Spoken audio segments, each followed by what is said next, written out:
I am Louis-Félix Notias, postdoctoral researcher in Peter Doroshin Lab at the University of California, San Diego. And I'm a trained chemist and mass spectrometrist, and I have always been fascinated about how nature can be a source inspiration for the discovery of new bioactive molecules. And so one of the very interesting examples is the staurosporine. That molecule was discovered in the 70s from soil-associated actinobacteria. It's a really complex structure with an indolo-pyrrolo-carbazole backbone. And soon after, it was discovered that it was a protein kinase inhibitor that could be used to treat some cancers.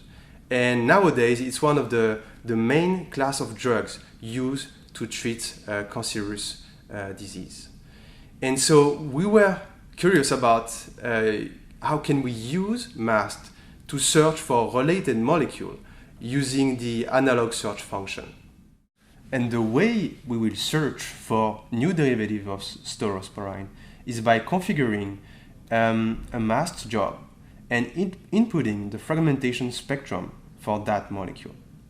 To search for analogs, we need to make sure that we select the doSearch analog function in the job to search for new derivatives. Looking at the results, what we can see is that several datasets are actually corresponding to actinobacteria samples.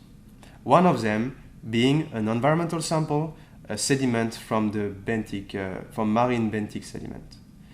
So we can see that there is a lot of matches for the staurosporine, and also that there are indeed new derivatives that are differing by a 16 Dalton shift, indicating that there might be an oxygen added to the molecule. And so we can examine the fragmentation spectra.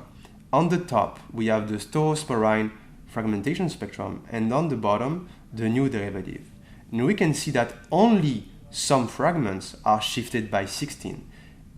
And that could indicate us where the oxygen is present on this new derivative.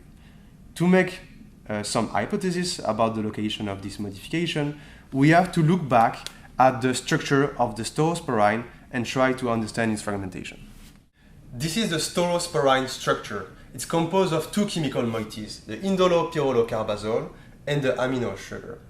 Looking at the fragmentation spectrum of that compound, what we can see is a typical fragmentation occurring here at this level, resulting of the neutral loss of the amino sugar and producing a characteristic fragment ion at 338. The shift in 16 Dalton for the oxygen observed actually corresponds to these fragments, indicating that the modification is occurring somewhere on the indolo-pyrrolo-carbazole moiety.